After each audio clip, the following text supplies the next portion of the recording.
In the opening scene we are introduced to a Seattle police officer named Edward Malice who is patrolling the highway on his bike. During this, a doll falls out of a running car in front of him. Being the good cop that he is, Edward picks up the doll using his Ghost Rider Riz and approaches the car to return it. Unfortunately, as soon as he hands it to the owner, she throws it back again. What are you doing, kid? And when he goes to retrieve the doll, a truck suddenly crashes into the car, causing it to burst into flames. Edward quickly rushes to their aid, but the car explodes, throwing him away. The scene then cuts to a few days later where we see Edward on leave as he is still haunted by the tragic accident. He constantly has the hallucinations of the same event, which disturbs his mental health. As a result of this, he has prescribed some medicine. One day he receives a letter from his ex-fiancée Willow Woodward informing him that her daughter Rowan has gone missing, so she wants his help in finding the little girl. Edward thinks about it for a while as he had been betrayed and hurt numerous times by Willow in the past, but still he decides to assist her in finding her daughter. The very next day, Edward boards a seaplane. Ahoy there, he says to the captain. Like a jackass, he travels to an island off the coast of Washington state where Willow resides. The island appears to be inhabited by a group of neo-pagans led by an elderly woman named Sister Summersile, whom the residents worship as a goddess. The village is predominantly populated by women, and men are treated as slaves. Edward is dropped off at the coast, from where he begins walking toward the village. Along the way he encounters a group of villagers to whom he inquires about Rowan, but they evade his questions. He also notices two women carrying a large bag with blood-like liquid dripping from it. He asks them about the same, but in response they only make fun of him. After a while of walking, Edward arrives at a rural motel where he declares himself as a police officer and announces that he is here to investigate the missing child case. In the midst of this, Edward kills AB on the table, causing everyone to stare at him with anger. Little does he know that bee honey is the main exporter product of the village, so the villagers perform a fertility ritual every year for growing crops and honey. Shortly after, Willow enters the motel and shows him to his room. Later that day, Edward and Willow have a secret meeting in the woods. She expresses her gratitude to Edward for agreeing to help and warns him that the villagers will attempt to deceive him. She then requests him to have faith in her because she is confident that Rowan is captured and hidden somewhere in the villa. After hearing all this, Edward assures her that he will do everything in his power to locate her daughter. The same night, while Edward is asleep, he has a dream involving the girl from the previous accident. This jolts him awake, prompting him to take his medication. At that moment he notices a girl who resembles Rowan running outside the motel. Edward quickly rushes out and follows her to a barn. Inside he searches the entire place thoroughly but only finds the girl's red jacket. While on his quest he steps on a weak wooden plank which causes him to almost fall into the basement he's dangling like. The following day, Edward visits the village school where he meets a teacher named Sister Rose who is in the middle of a class. He interrupts the class and inquires about Rowan. However, everyone feigns ignorance regarding her whereabouts, suspecting that they are hiding something. Edward retrieves the class register without Sister Rose's permission and examines the student names. To his surprise, he discovers Rowan's name crossed out. Edward opens a desk to see if she's inside,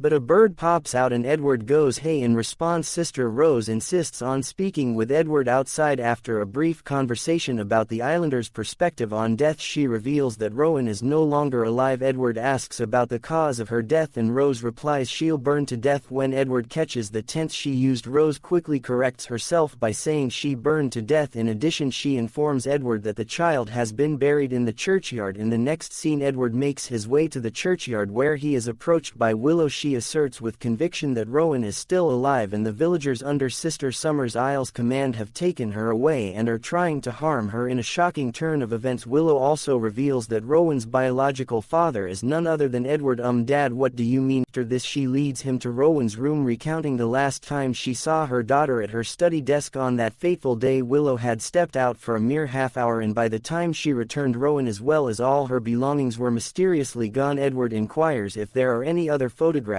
of the child, but Willow responds in the negative. Shortly after, as Edward is investigating the room, he hears the sound of a seaplane, prompting him to hurry outside in hopes of using its radio to contact his colleagues in Seattle for assistance. Beside the seaplane, Edward calls out to the pilot, but his calls go unanswered. At the same time, he spots the lifeless body of a young girl floating in the water. Believing it to be Rowan, he impulsively dives in and retrieves the body. However, in a sudden moment of clarity, he realizes it was a hallucination. Edward then realizes that he has has forgotten to take his medication, so he swiftly retrieves the bottle from his pocket and consumes it. Following this, he swims towards the seaplane to access its radio, only to discover that it is not functioning. As Edward returns empty-handed, he comes across the house of Dr. Th. Moss, a physician and photographer in the village. He knocks on the door hoping to find a picture of the missing child. However, just like the others, Dr. Moss pretends to know nothing about it. Edward, who is well aware of the deception, acts as if he is leaving, but instead conceals himself behind a bush outside. After a short while, two women wearing face masks arrive at Dr. Moss's door and take him along with them. Once they depart, Edward breaks into the house and thoroughly searches every room. During his exploration, he uncovers evidence of a ritual involving human sacrifice, which the villagers appear to believe in. On investigating further, Edward finds several glass beakers containing male human embryos. Shocked and confused, Edward goes to Willow and inquires about the ritual, but even she lacks sufficient knowledge about it. With this, Edward decides to visit the senior-most person on the island, Sister Summer's Isle. As he makes his way towards her, he comes across some men loading wood onto a cart. Edward generously lends a hand and attempts to strike up a conversation, but the men don't utter a word. Seems that they are forbidden from engaging in any conversation, as a pair of masked women vigilantly monitor their every move. Undeterred, Edward continues on his journey, lost in his own thoughts. These women are crazy. However, his preoccupation leads to an unfortunate mishap as he accidentally collides with one of the beehives in the vicinity. Instantly, a swarm of angry bees surrounds him. Edward attempts to run away from them, but only ends up tumbling down a steep hill, knocking himself out. After some time, he opens his eyes and realizes that he is now in Sister Summersile's place. He then finally meets with her in the garden and begins to question her about the